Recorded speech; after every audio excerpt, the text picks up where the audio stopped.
a lo que ha dicho Luna, a lo que dijo Benedetti, que si Motoa está impedido, aquí estamos en la obligación de reabrir todos los impedimentos. Y quinto, Inti, el sueldo que me pagan a mí lo voy a usar con todas mis fuerzas para bloquear los disparates del gobierno. El sueldo que te pagan a ti está ayudando a que la pensión de nuestra generación quede en el aire y que la salud de los colombianos también. En el Congreso se vivió uno de los momentos más tensos de las últimas semanas. Un senador de derecha enfrentó sin rodeos a la bancada petrista, desmontando sus señalamientos, cuestionando sus maniobras y recordándoles, con la Constitución en la mano, que la oposición no está al servicio del gobierno, sino de la democracia. Lo que siguió fue un auténtico choque político que dejó expuesta la fragilidad del petrismo cuando se le confronta con argumentos y hechos. Hemos dicho hasta el cansancio que nuestro derecho legítimo a no votar es una expresión política que nos ampara la ley. Tercero, presidente, la semana pasada yo denuncié algo similar con los impedimentos de Pablo Holguín y Cabrales. Y aquí ya se está volviendo recurrente que ustedes quieren cercenar los votos de la oposición. No hablemos de jugaditas aquí. No hablemos de jugaditas aquí. Cuarto, perdón. Calmaos. Calmaos, pacíficos, calmaos. Ustedes que son los reyes de la paz, calmaos. Cuarto, presidente, me uno a lo que ha dicho Luna, a lo que dijo Benedetti, que si Motoa está impedido, aquí estamos en la obligación de reabrir todos los impedimentos. Y quinto, Inti, el sueldo que me pagan a mí lo voy a usar con todas mis fuerzas para bloquear los disparates del gobierno. El sueldo que te pagan a ti está ayudando a que la pensión de nuestra generación quede en el aire y que la salud de los colombianos también. Gracias, presidente. Varias reflexiones.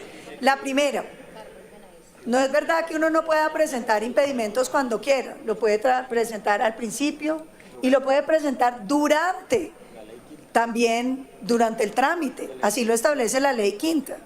¿Que le parece un efecto disuasorio a algunos? Claro, es que así es el fútbol. A algunos no les gusta que le declaren el gol fuera de lugar, pero esas son las reglas. Y uno tiene que poder ganar con las reglas que hay. Pero además a mí me preocupa muchísimo es el nivel de mentiras que se dicen aquí. Que los del Centro Democrático no queremos el subsidio al adulto mayor. Yo les quiero recordar que fue el presidente Uribe, como ponente, el que creó el subsidio mayor en la Ley 100, que fue su gobierno el que después de muchos años de que la ley existiera, llevó a 900.000 ancianos a recibir ese subsidio. Que el presidente Duque subió el número de ancianos beneficiarios en 1.700.000. Que fue el Partido Centro Democrático el que aprobó una ley, gracias al voto de muchos de los que están aquí, para que lleváramos ese ingreso a 220.000 pesos, que es el límite de la pobreza monetaria. Yo quiero recordarle también que este gobierno lleva casi 2 años en ejercicio, y pregúntense, ¿cuántos ancianos adicionales ha subido el gobierno Petro? Y yo les voy a contestar, ¡ninguno! Y entonces vienen a decir que se necesita la reforma pensional. No digan tantas mentiras. La reforma pensional no tiene absolutamente nada que ver con una decisión presupuestal del gobierno. Eso es ponerle plata y uno decide cuántos ancianos puede cubrir. No le sigan diciendo mentiras al país. De hecho, hay un artículo en la reforma pensional del gobierno que dice que la plata de las pensiones no va a ser para subsidios. Entonces no sigan diciendo mentiras, porque es que es desagradable los debates a punta de mentiras. ¿Sabe qué es lo que le pasa al presidente Petro cada vez que uno por Twitter le recuerda que por el contrario ha caído como en 15.000 el número de ancianos que están cubiertos con el subsidio de adulto mayor? Que promete que a partir de ya lo van a recibir 2,5 millones de colombianos. y seguimos esperando. Nosotros estamos listos para acompañar esa decisión, que no es una decisión sobre la reforma pensional, es una decisión en torno al presupuesto general de la nación, de en vez de andar creando 12.000 cargos en la DIAN, en vez de andar creando 2.000 cargos allá, 1.000 cargos en Colpensiones, 900.000 millones de pesos en cargos para el Ministerio de la Igualdad, gásteselo en los ancianos pobres. Pero resulta que es que son más importantes los tuiteros del pacto histórico compuesto que los ancianos. Hablemos de la reforma pensional, presidente, que yo creo que es bien importante, porque es que aquí, silencio, aquí no pueden decir, sí, se es una moción de orden. Sí, presidente, porque adelante, senadora, adelante, senadora. uno no puede pretender, una moción de orden es llamar a que no digan mentiras para desviar los debates. Porque es que los debates políticos necesitan un mínimo de ética, que claramente, por ejemplo, la senadora Isabel Zuleta no tiene, que sale a decir que yo pertenezco a bandas criminales. Dígalo, senadora, para poderla demandar y que se retracte ante la Corte. No, es que los debates, presidente, necesitan un mínimo de seriedad. Nosotros no podemos aceptar como partido las mentiras permanentes que viven diciendo los voceros, porque es que, ¿qué le parece la última mentira de Wilson Arias? Que Keralty es un grupo internacional. No, presidente, la moción de orden es muy clara. No le permita mentiras al pacto histórico para distraer el debate, porque es que no podemos seguir en un debate donde todo es a punta de mentiras. Yo creo que aquí hay varias cosas importantes. La primera es recordar que en la ley no existen plazos establecidos para la presentación de impedimentos. Incluso se pueden hacer a lo largo de todo el proyecto. 2.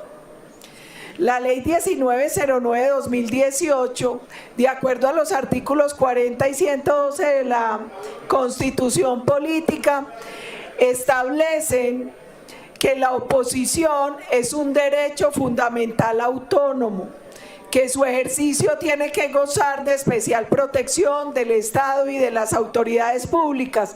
No puede ser que la ley de oposición y los artículos de la Constitución que lo protegen les guste cuando ellos la ejercen, pero no cuando son gobierno.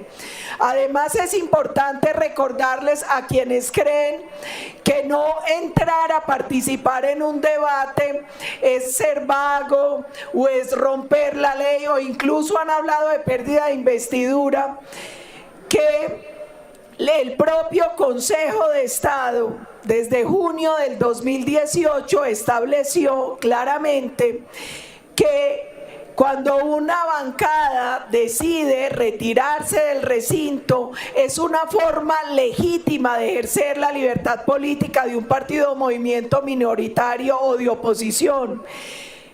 Dice el Consejo de Estado, hace parte del derecho a oponerse propio de la práctica parlamentaria y como tal su ejercicio se concreta, entre otros, en la conducta de bancada de no votar o de retirarse de la sesión.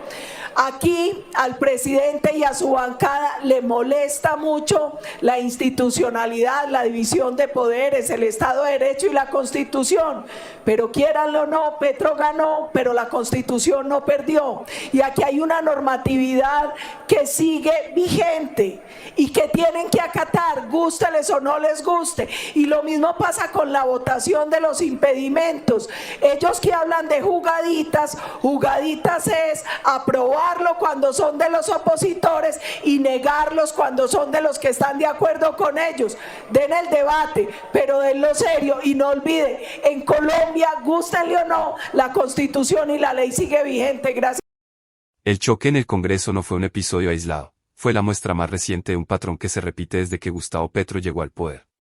Su bancada pretende convertir el ejercicio de oposición en un obstáculo ilegítimo, cuando en realidad es el último contrapeso institucional que queda frente a un gobierno que intenta gobernar por mayorías obedientes y no por reglas democráticas.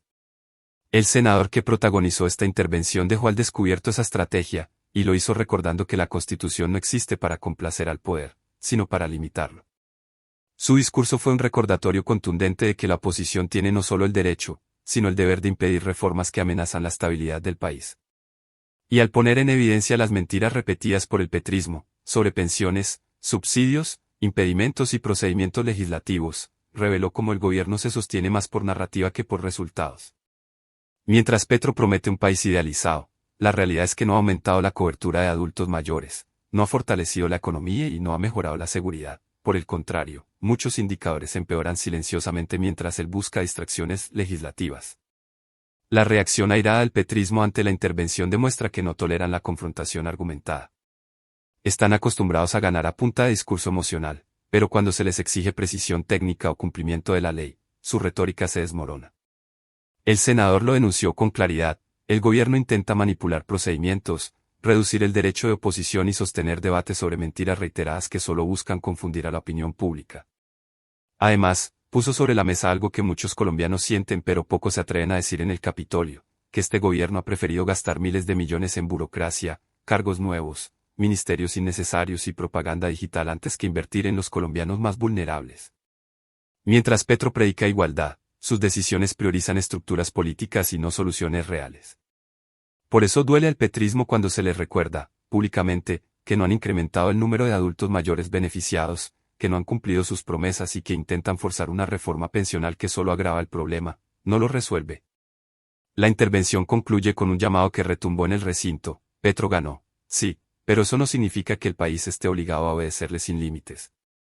La Constitución sigue viva, la ley sigue vigente y la oposición sigue siendo un pilar indispensable para evitar que un gobierno confundido entre ideología y poder absoluto termine arruinando lo poco que aún funciona.